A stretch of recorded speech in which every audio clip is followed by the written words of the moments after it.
And we are in. All right. Welcome everybody to week 72, Becker Vineyards virtual tastings. I love it, and I'm so glad to be here with everybody. I've got a great lineup. Some of my favorite wines tonight, and we've got a great lineup of people. We've got our owner, Dr. Richard Becker, and Dr. Joe Becker, are both of our proprietors here, and we also have our wonderful winemaker, John Leahy, as well as our assistant winemaker and enologist, Rachel Fanning. And we have also Kaylin Hall here with us, kind of directing and doing all this fun stuff with us. And then myself, Bobby Totten, the wine club director here at Becker Vineyards. And so tonight we've got three beautiful wines. We have our 2019 White Wing. We have our 2016 D'Estate, and then our 2016 Autunno, and just a beautiful, beautiful lineup of wines. Really excited to enjoy these with y'all tonight, and this wonderful lineup of beautiful friends and family together with us tonight. So let's raise a glass, and I'd like to go ahead and turn this over to the gentleman to go ahead and bring us in. Cheers, Bobby. Thank you for that intro. And before we get going, I just want to say one thing. Nobody does melons like Dwayne Canada. That's right. So, Doc, would you like to carry us with a few words, sir? 72 weeks of this of the pandemic, now the fourth wave, now spiking in our children. Again, our hearts go out to everyone who's fighting this battle, and I want Joe to talk about that a little bit. But you know, the way we're going to away from this is vaccine and masks, and I just want everyone who can possibly do that to do it. Joe, I would just say that my producers are will be in and out of the video, but they are happy and healthy. It's their first day of school. They're wearing masks at school, which makes me very happy as a parent. Their teachers are brave, and I'm grateful for the education, and I'm grateful for the health and safety that the school, the teachers have provided for my kids in schools throughout the country as we unfortunately go through another peak. But it gave me this gives me a smile every day. It gave me a big smile today to have to drop my boys off for their first day of school. Fantastic. Well, I hope everybody stays safe and school's getting back in action. And it's a great time of the year. Yeah, I love it when school starts because it's fall, harvest is starting. There's an energy to this time of the year that's absolutely fantastic. So I want to raise my glass to that, and also to get you guys to give a sniff and a taste on this White Wing. Doc, would you lead us off with this, sir? well, you know, this wonderful wine. This is just could not be hardly better, John. Rachel, this is beautiful. This is our attempt to make a white Bordeaux, and Sauvignon Blanc in Bordeaux is treated with barrel aging, malolactic fermentation, blending with Semillon. I think all of those components are here in this wine.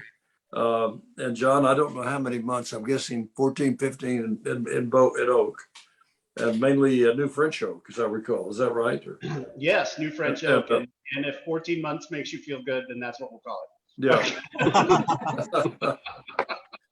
But this is beautiful wine, and this wine is great right now, and this wine will love to be in the bottle for some years. It'll get wonderfully rich and dense. The name is comes from the White Wing that we all love to hunt in Texas, and a little bit of a quotation from 13 Ways of Looking at a Blackbird. It's made in the Bordeaux style in French holiday oak. It flows like sunrise over a field of Texas sunflowers and the first winged shot of autumn. And something we grew up doing and loved doing. Joe and I were just talking about, we haven't been dove hunting in maybe a decade, Joe. Gosh. Yeah. But something we'd like to resume. Something, yeah. So what I would say about that is, first off, John actually originally wanted to name this wine Right Wing, but we thought that it would be too political, so we went with White Wing. Wait, But I have something here for you, Joe. Let me get out of my pocket. but We lost John's feed. Exactly. So I tease Dad. I used to tease Mom a lot about all of the work that I put in through weekends during high school or out in the summers. But in truth, two of the things that I always loved doing, I got to do after a hard day's work. One was riding horses, but the other one was during dove season, was working all day and then driving into the back of our property. Mom and Dad would have a light glass of wine, and we would dove hunt, and that was just absolutely a wonderful thing to do. It was very relaxing. It was fun at the end of the day. So yes, this wine has a lot of meaning to me.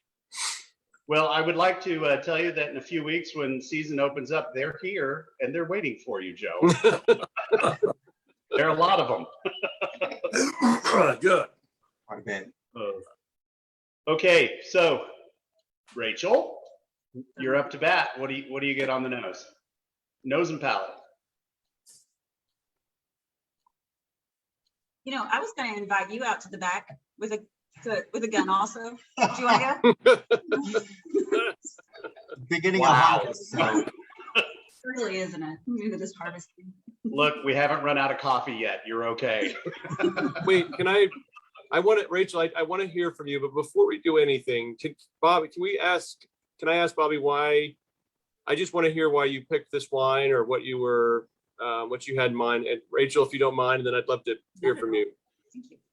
Yeah, so appreciate that, Joe. So yeah, with the White Wing, I think it's probably one of the most stellar white wings that we have on our lineup right now, and in my opinion, though, my palate I think it's showcasing so well, especially right now in the summertime, just so crisp and refreshing, and the floral notes and the bright lemon zest, and I think it's just it's just really nice, and just kind of reminds me of just something to enjoy with people during the summer. So I think with this White Wing, I'm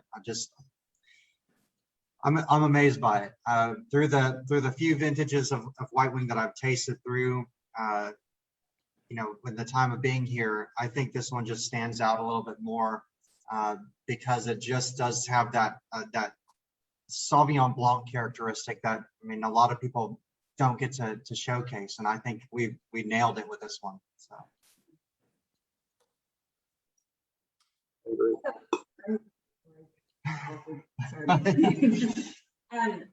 It's hard to talk about the White Wing without first mentioning that it's our estate Sauvignon Blanc, and I'm always super proud of how well those grapes, that front vineyard, as you're driving in, it's the first grapes that you come across, and it's the earliest planting from '93, I believe, and just how beautifully it still produces. We have had to start pulling some of it up and replanting, but it's just always such a pretty wine. So I would say, Bobby, you brought up floral notes, and I was kind of stuck. I'm always a little stuck on florals, but I would say I get notes of like a light gardenia and some jasmine on it. Well said. The prettiest stone fruits with the did you say lime zest? Mm-hmm. Yeah, that's what I was thinking as well. And it's so soft and delicate. It's just so pretty. So another reason why this White Wing, we do have a wine club block up in the front vineyard that we do have vines to sponsor for wine club members as well for the third block of Sauvignon Blanc. So if people want to, be able to get in on, being a part of the Becker Vineyards family, to sponsor vines, I think that's a great deal too. And you could be able to see, hey, I had a hand in showcasing some of the Sauvignon Blanc. So Bobby, will you share? We had a hands-on harvest this weekend, which I think you did a great job with. Would you kind of share what that entails?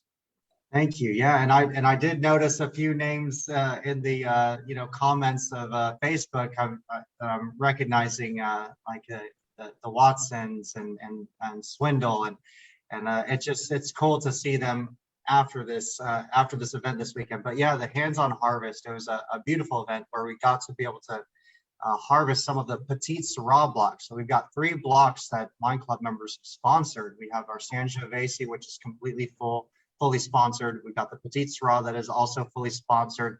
And then our Sauvignon Blanc, which we're still accepting sponsors from Wine Club members. So with part of that, it's $150, and you get between 5 and 7 vines, nameplate on it. And then we invite y'all out for different pruning parties and to be able to see the development and growth of the vines on the property, and to be able to, say, hey, we've had a hand in raising some vines to maturity. And then also, which we're doing down the road with our Sangiovese, which we just released, the 2018 Primavera. We're going to be able to say, hey, thank you very much for being a part of this, and here are the fruits of your labor. And anybody that's looked at our Facebook page recently, you'll see we had absolutely beautiful day. The harvesters showed up around 8, little light breakfast, harvesting, and then absolutely wonderful lunch. Michael cooked delicious salmon, a kind of a strawberry pie, and a sort of a cold potato soup. It was just absolutely delightful. So it's a wonderful day, and wonderful day to spend with our wine club family. It was amazing. There's something about that we all feel about these are grapes that they helped plant. Mm-hmm. These are grapes that when we were pruning them, they had some hand in that, and when we harvest the grapes, they have a hand, and then pressing them, watching them being pressed, or maybe stomping them if their feet are really clean. No, I'm kidding. That's right.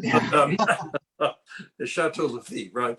But right. Anyway, it's kind of a neat feeling, and then we give them first option to buy that wine after it's bottled. So it's just kind of nice all the way around. And when I think about I agree, and when I think about, I feel like each one of the vineyards that we've been involved with, I have a story or an experience that comes to mind. The back vineyard, I think about, planting the grapes, and the story about Dad driving up. Ballinger, I think about, we used to have the vineyard in Ballinger. I think about the long days there. I think about getting in at 1 a.m. and hoping that someone would turn the air conditioner on in the motel. But when I think about the front vineyard, when I think about our Sauvignon Blanc, I will say that my biggest memory there is my cousin Andrew and I, who's sort of my closest friend, and spent a lot of summers out there with me. There was one summer where our then manager asked us to go through and hand spray all the weeds in the vineyard. So Andrew and I got in a golf cart. We had a big sprayer on the back of it. We're going around hand spraying, and we had a radio. The only station that we could get was the oldies station. And so to this day, whenever I hear Big Girls Don't Cry by Frankie Valli and Four Seasons, I think about our Sauvignon Blanc. So, wow. So you too can have one of these memories with our experiences with our vineyards. If you're a do they have to pay extra for the soundtrack? And John, we will play that for our wine club members when they're planting. I can offer that. Absolutely. I'm sure we won't be infringing on anybody's music rights. Well, we'll take care of licensing fees and all that fun stuff. So yeah. Bobby picked this wine. I want to hear Bobby talk about this. Yeah. So I mean, this just that stone fruits, the kind of almost like an apricot kind of characteristic that showcases like a tart apricot kind of on the palate. A little bit of that white peach, ever so slight hint of vanilla that comes up right on the finish from the oak, and it's just so refreshing. I mean, it's so well balanced, and it just I'm really surprised. It's beautiful wine. I agree. Okay, are there any questions to share from our audience, Bobby? Anybody questioning? Because I want to give Gary a whole bunch of grief if he pops up. I haven't seen the green tonight, Haven't so he seen- might be a bit busy. Ah, I see. He All knew right. you were going to give him trouble. Yeah, Yeah, I know. I told him that last weekend. Yeah. I think he thinks it's a little too soon. He's had a little too much of us. Probably. Oh. Other people might not know what you're talking about. Pardon? Nobody else may know what you're talking about. It's okay. Okay. Yeah, it's an insight, you know. Now, Gary has been with us since the very Right. beginning. I love giving him grief. He's a wonderful guy. And he was out, actually, speaking of this wine club event, he put together a very beautiful series of photographs for the event. So that was very nice of him. But I still wanted to give him a little bit of grief. Anyway, are we ready to move on to the next one? Any other commenting? Kaylin? Well, this white wing I really love, so I'm happy it was on the lineup. I feel like I'm getting pushed into this. But when I started working here, the 14 white wing was the vintage that was out and available. And then in doing all of these tastings, I was able to try all of the older or previous vintages of white wings that were available that we had enough of. And it's interesting to see what this can turn into and how to expect it to age, kind of have an idea of it.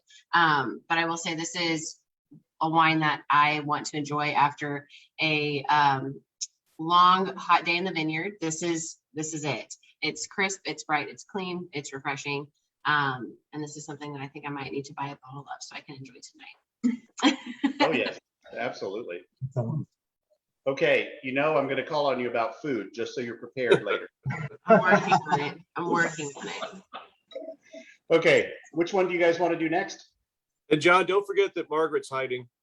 I know, don't worry. I was saving up to embarrass her. Taking up. I think I stopped there. Yeah. The Diastate? Yeah. Okay, so Margaret, you want to lead us off on the Diastate?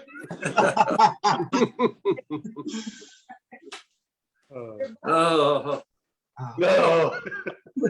So while y'all are getting that ready, I have to share that my bottle of Diastate broke. So I'm very disappointed because Bobby, I really thought this was an interesting choice to have the Diastate and the Autunno because they're really two fun wines to compare. And either before or after Margaret, I'd love to hear what made you choose the Diastate.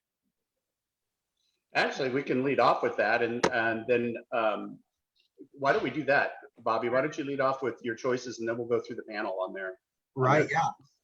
No, that's perfect. No, appreciate that. So yeah, the Diastate, so this 2016 Diastate, so I know it's the Zinfandel Dolcetto blend. It might have a little bit more than just that, but I have got it right here, yeah. primarily the Zen Dolcetto, which I believe, with the Dolcetto and Merlot and Cab, a little bit here and there. And a little teeth drop. Awesome. Cool. So yeah, this one, when it was released, I think it was just so cool because Zinfandel and Dolcetto is like these two varietals that it just like, what? How does this work? And when it came out, I was like, oh my gosh, it works. It just really surprised me, and I thought it was such a fun blend. And so with that having the Dolcetto, the 15, and then seeing that we didn't have one on 16, but ended up being blended in with the Culinari and the Diastate, I think it just it showcased so well. I think that being blended in, you see the maturity of the Dolcetto kind of peek through with this the Zinfandel, and kind of helps balance each other out with the Bordeaux varietals that kind of come in at the end. But yeah, I think and plus, becoming, the new wine club director and being like, okay, well, it's my choices. Let's throw in a couple older vintages wine club member wines as well. But yeah, this D'Estate, just the nose of that rich red fruits, just the plums, the cherries, the tobacco. I get a little bit of the pyrazines. The pyrazines kind of, showcasing it there. The bell pepper, right now, hatch peppers are at HEB right now. So they're doing the whole roasting, and I smell that as soon as I walk into HEB. And I kind of get that right there on the nose.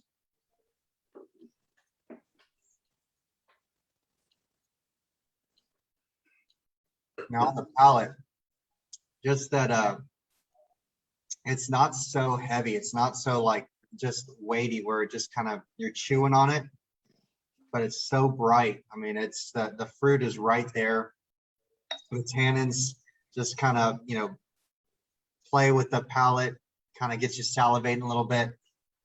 Haven't tasted this one in a long time, so bringing this back out in the fold, I think it's got plenty of good years on it.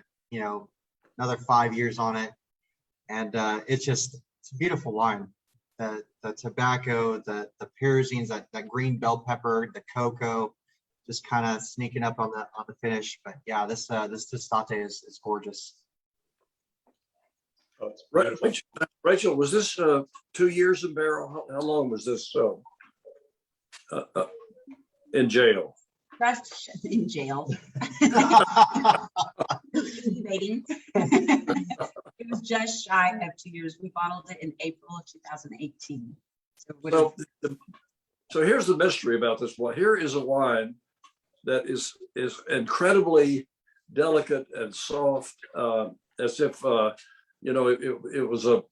had never been an oak. So here's a wine that's had a very formal treatment, and it's a blend with a Zinfandel, a famous source of unique fruit.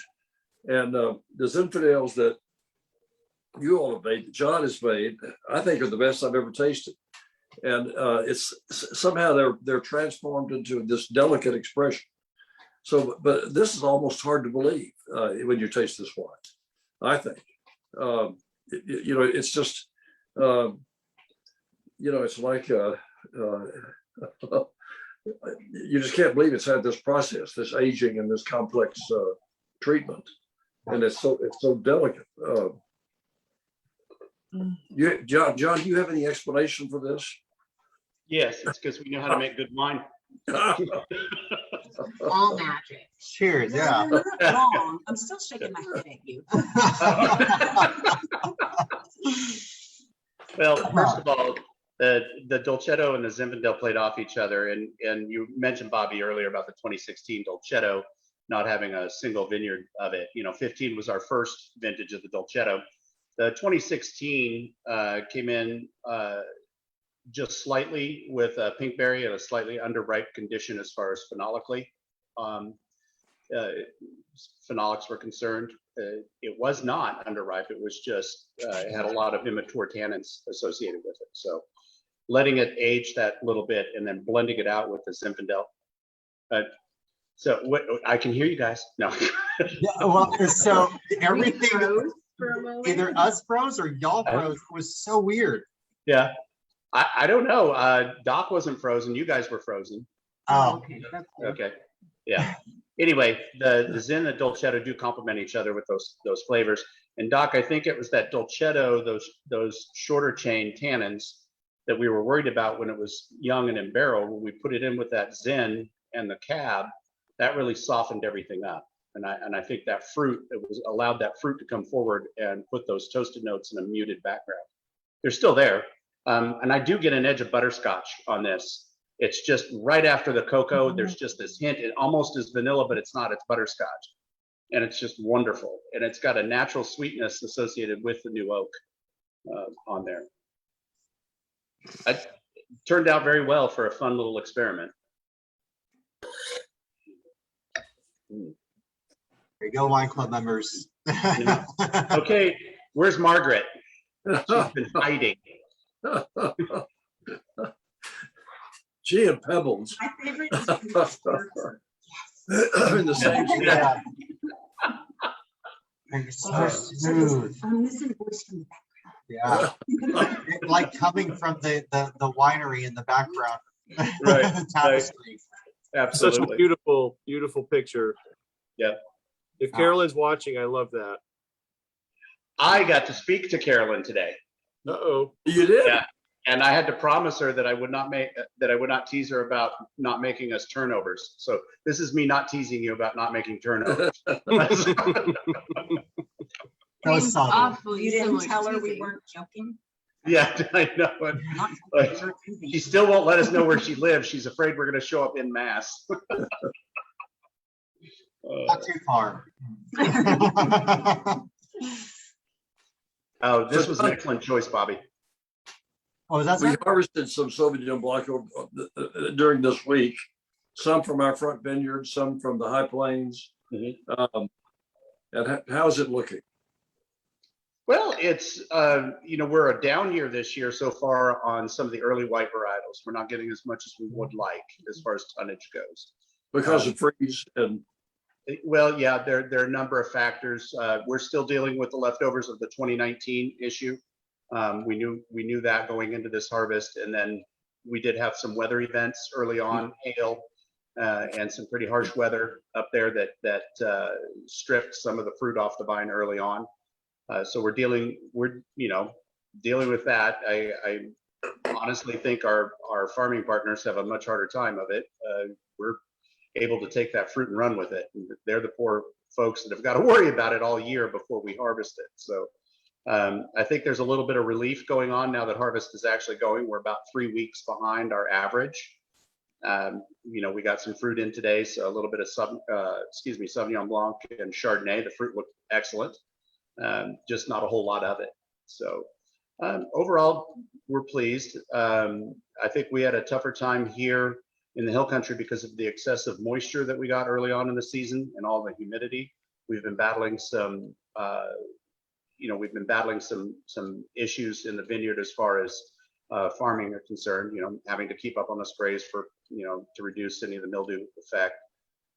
We had a huge insect year this year that we've had to battle. So it seems like the forces of nature were going against us on trying to get that fruit ripe and into the winery, but we're managing it finally. So it's a sigh of relief there. But I would just love to see about 4 times more fruit than we have been seeing so far. Yeah, right. It'll happen. It's going to happen. It's going to come in cascade. The longer we delay, the more it's going to compress down. And so 2 weeks from now, I won't be on here because I'll be, spitting nickels and, It happens every year. We usually lock them up. So Susan did request the percentages on this wine, and I've got the text sheet in front of me, so I just wanted to go ahead and let everybody know. On the Zinfandel, we're sitting at 38%. The Dolcetto is 33%, and then 15% Merlot and 14% Cabernet Sauvignon. So just putting it out there so you know the blend composition. That's 100, right? Probably. so Rachel, when you taste this wine, what does it remind you of other wines that you've tasted? I don't have an answer to that. I'm glad you said that first. I don't either. And I think one of the things, especially listening to Bobby, and he had such beautiful words about it. One of the things that I really like about this is, yes, it's a slightly unusual blend. It's certainly for us, it's not something we typically put together. I love the dichotomy of the nose and the Jonathan. What? The dichotomy of the nose and the flavor profile. Often you'll taste a wine or you'll smell a wine and you taste it and they don't match. These do, but they're still just very, I would say they're complementary. I think the nose is bigger and darker while the flavor profile has all of those nice, beautiful red fruits, but it's so much brighter due to the acidity in it. I love this wine, and Bobby, I'm glad you chose it.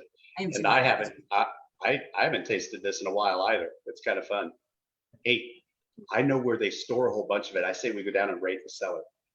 I think we do that. But, well, we'll wait till Joe gets here. It'll give it a little semblance of legality then. I love that. I see the thumbs up and it's recorded, so I think. Yeah. I waited for Dad to look down, and then I gave you the thumbs up. Don't mean to throw you under the bus or anything. So. Right. Joe, what do you think? This is in the direction of a burgundy almost. I mean, the flavor profile is a little different, but this kind of delicate kind of richness is like an aged wine. It's amazing, I think. Yeah, and I'm curious what's the varietal you think is standing out the most at this point? I think the way John treats Zen. John made one of the best Zens I've ever tasted. And what, 8 or 9 years ago. It was light, delicate. And I asked John about this, and I had tasted once or twice in Napa Zens that were made like that. Generally they're very heavy, very alcoholic, very, sort of over extracted kind of Robert Parker treatment. But I've tasted another like this. Well, Dad, one wine that you have in your cellar that I have loved tasting with you is you have some like 82, 83 Behringers in that we've had a couple of times. Yes. That reminds me of that. It's beautiful. That was a beautiful vineyard. Yeah. Yeah. Well, I have to tell you, one of my favorite Zens is actually from the Santa Rita Hills area, and they tend to be a little bit lighter than those heavy alcoholic bombs you're describing are more associated with the foothills, the Sierra foothills. The Zens that you get out in this is in California, strictly speaking. So when you get up more north, when you get into the Russian River, you get a little more jamminess. When you're crossing over between Sonoma County in the Knights Valley and into the Calistoga area, it's a very unique little tiny area that has this place called Storybrooke Mountain, and they've been growing Zen there for 100 years. And those Zens have this incredible chocolate footnote and bramble to them. And the Dolcetto, I think, accentuates that in the Zinfandel. It's almost like, we played flavor profile trying to create a Zen like something, but the Zen on its own is great, but that Dolcetto just offered that missing little bit of red fruit that it needed, and those mature tannins from the Cab and Merlot really helped on the back, the mid palate in the back. So, and I can remember the Zen. Is this the Zen from Jet? Is that yes. right? Yeah. So the Zen and the Dolcetto. Yes. Yeah. Don't tell him he's watching. I during harvest. We can't let him know how important he is. No. I'll tell him. Yeah, exactly. Driving a harvester and not watching computer stuff? No, we decided to postpone the harvest till tomorrow. I don't know if he's harvesting for anybody else, but eventually we're going to try to corner the market from Jet's vineyard. Yeah, like that far away. Yeah. Yeah, Godzilla. We're gonna conquer Tokyo. Let's. I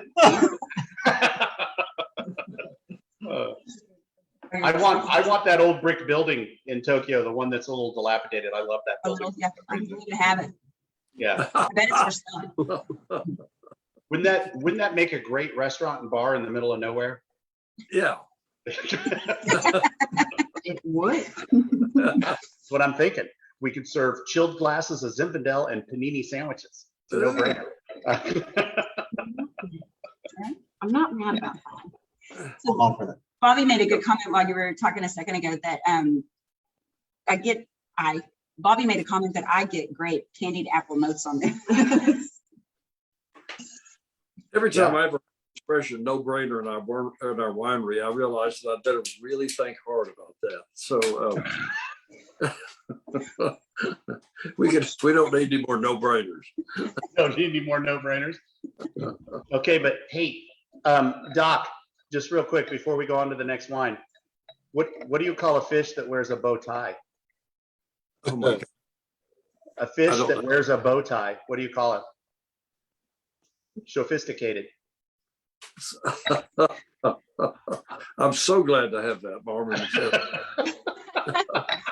John's wardrobe assistant. I mean,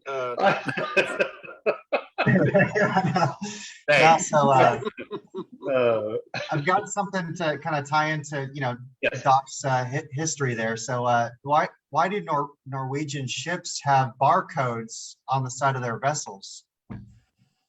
I don't know. So they can Scandinavian. Oh God, yes. That's the kind of response. I got it.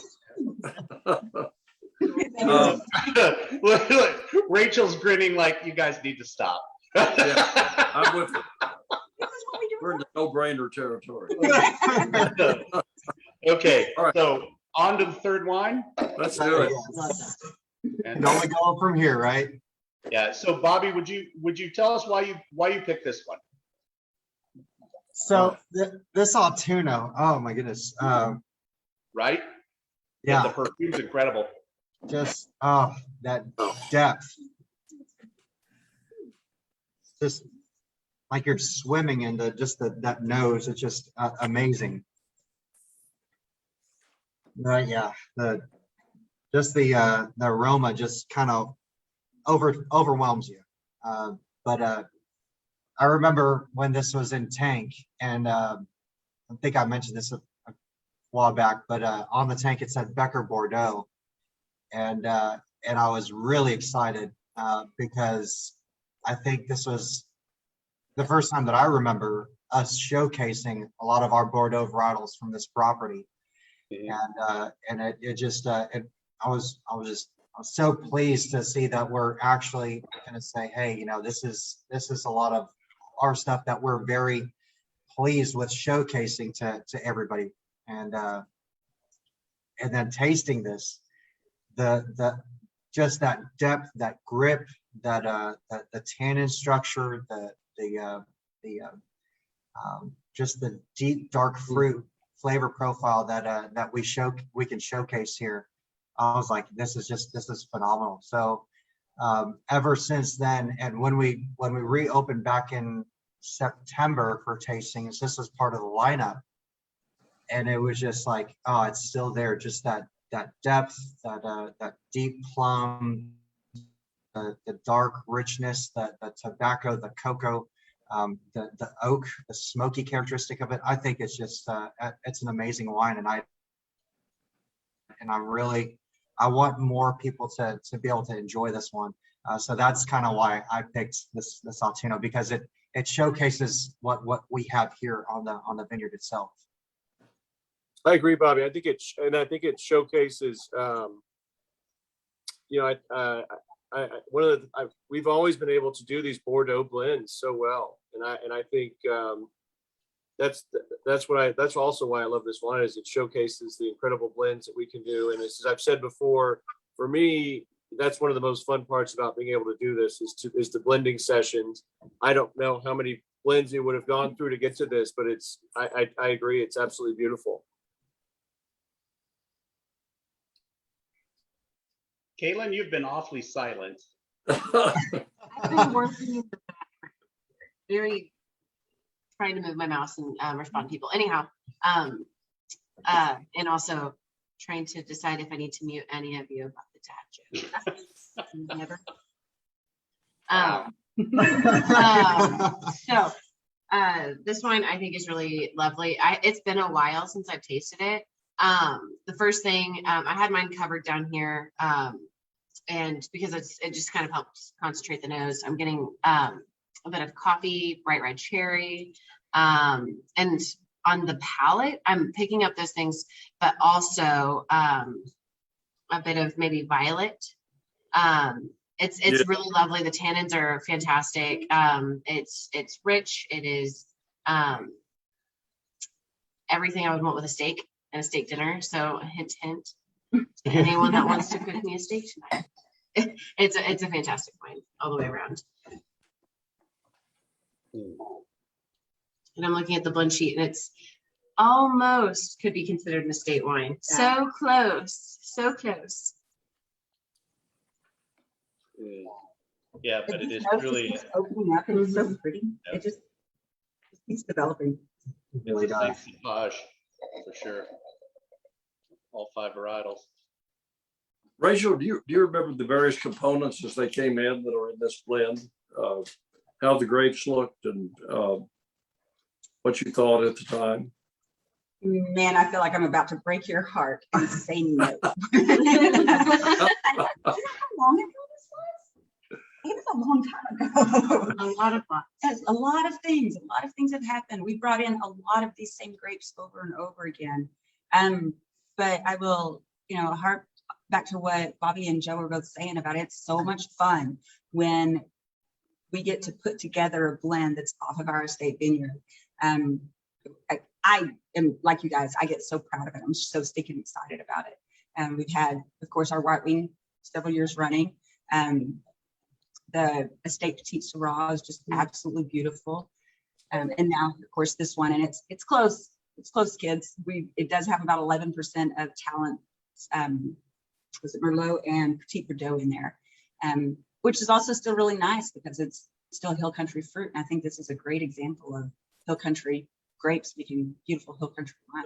Bingo. Oh, boy, I agree. Dad, can I ask you, Dad, this is, as we're saying, in the direction of a claret, and that was, we still make a claret. It's wonderful. We're, one of probably 2 or 3 in the marketplace, along with Coppola.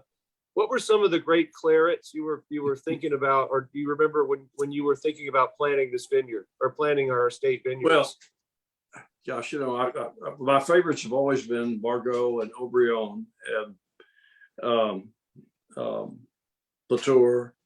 Those, and I've only tasted Petrus once, but I think Aubryon has been my favorite for forever, and and John has a lot of Aubryon notes in our Bordeaux blends. I've noticed. So that's what I would hope for. I mean, that's wishful thinking, but so hi, Nolan. Nolan, he said hi. Hi. Yeah. Nolan, I brought Nolan up just to interrupt for a second. Nolan, how was your first day of school? Good. Anything you want to, did you get to try? Do you want to have one just tiny taste?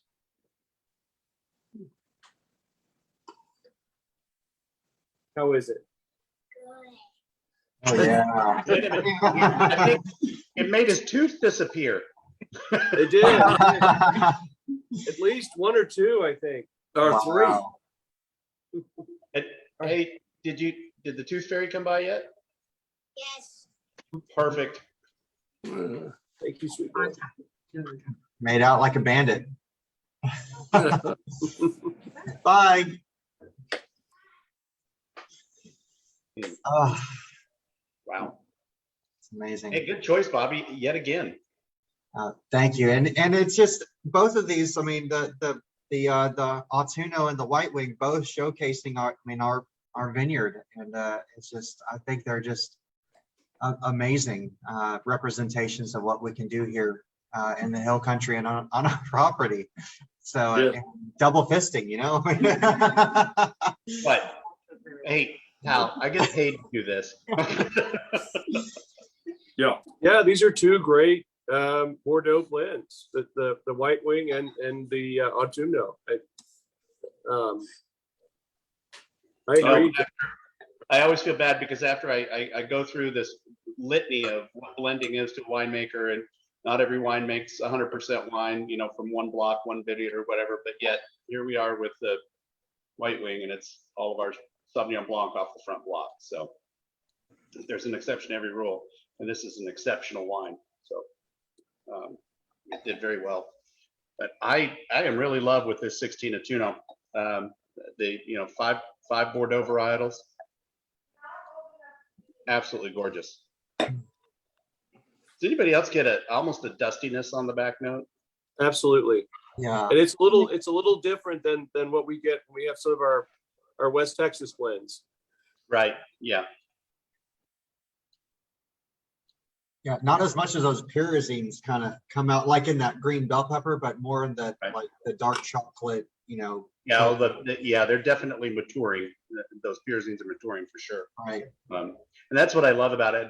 I think what I really love about like a young Cab Franc or young Cabernet Sauvignon, when it does have that bell pepper edge, as it matures out, as it rounds out, it turns into those coffee and chocolate notes as it ages.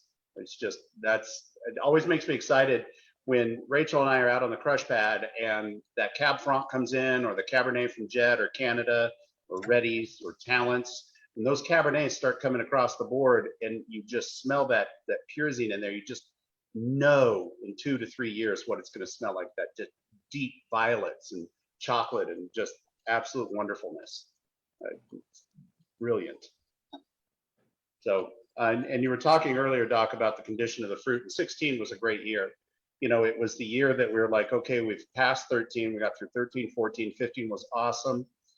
And 15 turned out to be a pretty damn awesome year. 16 following on its heels, we were all just overjoyed because we were still getting the same weight. We were getting enough fruit. The quality was good. There were a few issues like there are in every year, but nothing major. And it was like, wow, we're really being spoiled. And then you followed up with 17 early on in the year. And then we thought that hurricane was going to be horrible. And it was for a lot of folks. I'm not saying it wasn't a horrible thing, but as far as what it did for the pressure over the high plains, it was like we had 3 beautiful years in a row, with the third year being the penultimate year. So Right. 16 is a brilliant lead into the mid-decade that 10 years from now we're gonna really know what Texas sunshine can do. Man, that's gorgeous. Okay. Any other comments, panelists? Did everybody have a chance to discuss this wine? Okay, then I'm going to have to ask my favorite question. How long a barrel? That is the favorite question. Absolutely. Yeah. Just shy. This one was just shy of 3 years in barrel. We did not bottle it until 2019. Yep. So 3? this one we hid from you. Where was I? Really, Right here behind me. in plain view. In plain view. Every week. Stonewall, but not in. Right. I'm sorry, not you. You remember, don't pay attention to the man behind the green curtain. No, yeah, we did. We were able to save that, and that was because of what we did with the 2012 Estate Merlot. We knew, giving enough age to the Hill Country Bordeaux's, that the potential that they have, and we were able to do so because of the programs that we built up starting in 14. So that really allowed us some time. It's not a lot. I mean, we didn't make a whole lot of it, but we were able to showcase the fact that you need to age wine. First of all, that wine needs to be in barrel. You need to age wine. But secondly, and more importantly, it can age for a while. And if you get towards that time where you're 28 to 36 months in barrel, it's beautiful. So what I would love to do is pair this in the same dinner with our 2017 Semillon that we just bottled, that 40-month aged Semillon, and this white wing, and just have all 3 of these wines together in a luncheon. I hope Michael's watching. I'll send it to him later. Yeah, exactly. Please, no brainers. I've been no brained off the planet. All right. Okay, Kaylin, have you been thinking about a food and a wine? I have been thinking about food and wine the entirety of this broadcast. 2 of my favorite things.